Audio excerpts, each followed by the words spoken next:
ninguém consegue fazer dieta. Já percebeu que quase sempre dá errado? Todo mundo para no meio do caminho? Isso tem a ver com o seguinte, ó. Essa tabela, ela mostra 4 países diferentes e quanto do seu PIB, percentualmente, cada país investiu em educação. E olhando para essa tabela, qual país que você diria que tem a melhor educação? O país 1 que mais investiu?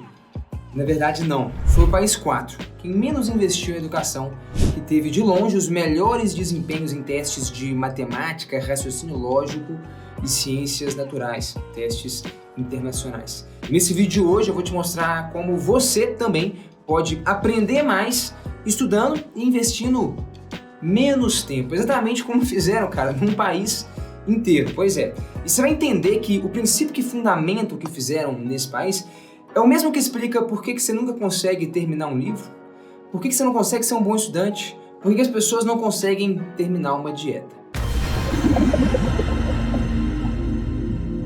Salve, salve, Universo Narrado, meu nome é Felipe Ghisoli e vamos tentar ficar um pouco mais inteligentes juntos aqui.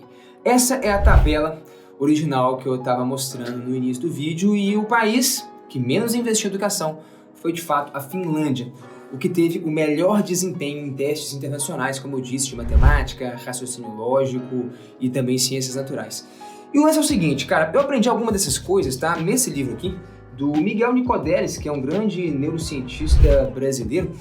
E, cara, olha que interessante, na Finlândia, quando você compara com, por exemplo, Estados Unidos ou até outros países da Europa, esses países não só investiram mais dinheiro em educação, como os estudantes ali também tinham maior carga horária de estudos, e eles também costumavam ter mais tarefas de casa. Então a gente está falando que na Finlândia os caras tiveram a manha de investir menos grana, de investir menos tempo em horas de sala de aula e também menos tarefas, e a galera ainda assim teve desempenhos superiores. Por conta de quê, cara? Eu acho que quando a gente entender esse princípio, você também vai conseguir estudar menos e ter um desempenho maior. Bom, no livro aqui, por exemplo, cara, a gente vê, e acho que você vai acabar se identificando, que, olha que louco, cara, 52% das crianças japonesas e 53% dos estudantes franceses relatavam sentir grande ansiedade ao resolver exercícios de matemática como parte da sua tarefa de casa.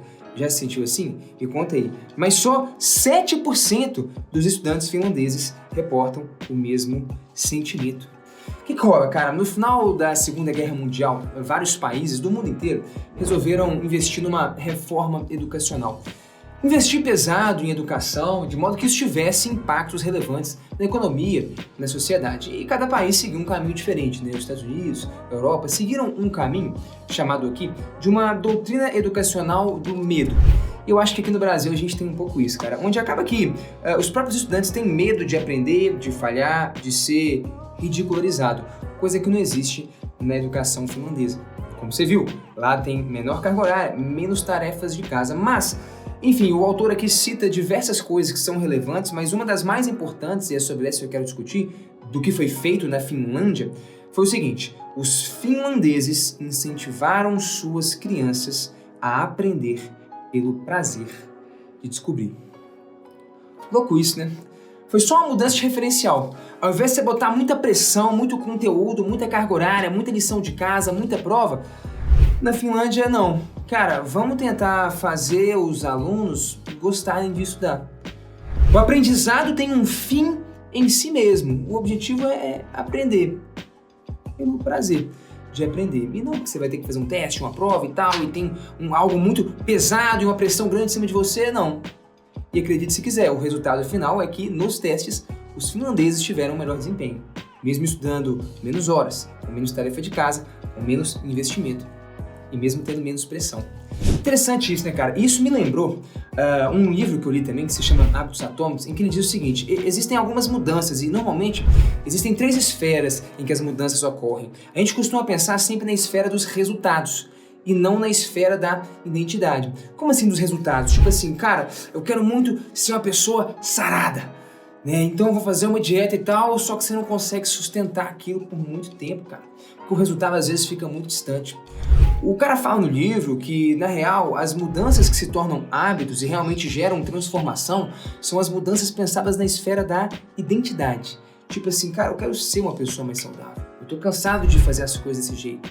Então eu vou agora, sei lá, me alimentar como uma pessoa saudável. Eu vou fazer o que uma pessoa saudável faria, ainda que eu não o seja. E aí, cara, o que acontece é que, à medida que você repete isso por uma semana, um mês, 2 meses, 3 meses, um ano, sabe o que acontece?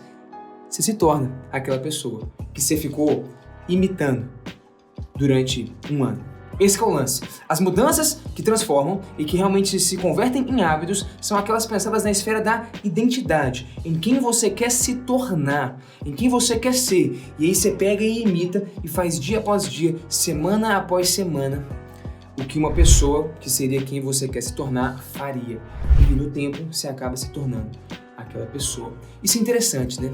Por que eu tô falando tudo isso, cara? Porque, por exemplo, a gente tá falando de estudo, né? Às vezes, e eu acho que mais ou menos é por aí, a doutrina educacional que existe ali na Europa, nos Estados Unidos e até aqui no Brasil, é a doutrina do resultado. Do resultado. Eu tenho que estudar porque eu tenho que tirar 900 pontos no Enem, eu tenho que estudar porque eu tenho que passar no teste, ser aprovado, né? Você sempre pensa no resultado, mas nunca na esfera da identidade. Eu acho que foi isso que eles fizeram na Finlândia. Cara, você vai estudar pelo conhecimento com fim em si mesmo. É a esfera mais interna. É a identidade, não o resultado. Tanto faz a prova que se dane. A gente faz pouca prova aqui, tem pouca carga horária. A gente quer que você se tornem pessoas inteligentes, que saibam raciocinar, que tenham prazer em aprender. Sacou? É uma mudança na esfera da identidade. Gostar de estudar, cara. E não estudar porque você precisa de um resultado, uma nota numa prova. Eu acho que foi mais ou menos por aí que eles fizeram na Finlândia. Sacou o lance? E aí, cara, quando você faz isso, você colhe bons frutos, né? Você tem bons resultados, você se torna alguém inteligente. Mesmo jeito que uma pessoa que esquece um pouquinho o resultado de se tornar alguém saudável, mas tem uma mudança na esfera da identidade e começa a comer melhor, se alimentar melhor, praticar mais exercícios, fazer algo que alguém saudável faria sempre. Essa pessoa, no tempo, se torna alguém saudável. Ela colhe os resultados, mais ou menos como o rolo da Finlândia. Você estuda com conhecimento com fim em si mesmo. A nota, ser aprovada, é só uma consequência. Os testes não negam. Os finlandeses tiveram um melhor desempenho. Isso me lembra, por exemplo, um comentário que eu recebi numa foto outro dia no Instagram. Era um vídeo, na verdade, em que eu estava ali estudando por 2 horas aqui, física e matemática, e mandaram essa pergunta. E aí, por quê? Por que já sendo formado em física, tendo estudado muita matemática, tá aqui na biblioteca, tendo concluído um mestrado em física teórica lá na Universidade Federal de Minas Gerais, por que ainda assim continua estudando? Porque estudar pra mim, cara, não é pra tirar uma nota, pra chegar em algum lugar, pra conquistar um título, uma graduação, um mestrado, doutorado. Não, estudar pra mim é um estilo de vida, cara. Estudar pra mim é um prazer. Eu vou continuar lendo e estudando física, matemática, filosofia, provavelmente até o dia que eu morrer. Como Einstein, que morreu estudando a teoria de tudo, uma teoria da grande unificação, uma teoria que ele achava que ele unificaria toda a física. E por que ele morreu estudando? Ele era um Einstein, ele já tinha ganhado prêmio Nobel, ele já tinha toda a influência, todo o respeito do mundo, porque estudar pro cara era uma diversão, cara. Era o ofício dele. Estudar tem que se tornar um estilo de vida se você quiser ter bons desempenhos, né? E de fato construir conhecimento. Então, pra mim, cara, é isso. Por que continuar estudando se você já é formado na área? Porque você não entendeu nada, irmão. É justamente por isso que eu continuo estudando, porque estudar não tem nada a ver com conquistar resultados. Tem a ver com um estilo de vida, algo que eu gosto de fazer, construir conhecimento, me tornar mais inteligente, expandir minha visão de mundo. E com isso, eu consegui bons resultados. Fui aprovado em primeiro lugar em Engenharia Mecânica na UFMG, quando eu fiz o Enem. Depois fui aprovado, acho que em primeiro ou em segundo lugar, no mestrado em Física Teórica, lá na UFMG também, quando eu fiz o processo. E por aí vai. Como a gente gosta de falar aqui no Universo Narrado, a nota é só uma consequência. O objetivo é realmente desenvolver pessoas cujo estilo de vida seja do estudo, da virtude, de buscar construir conhecimento.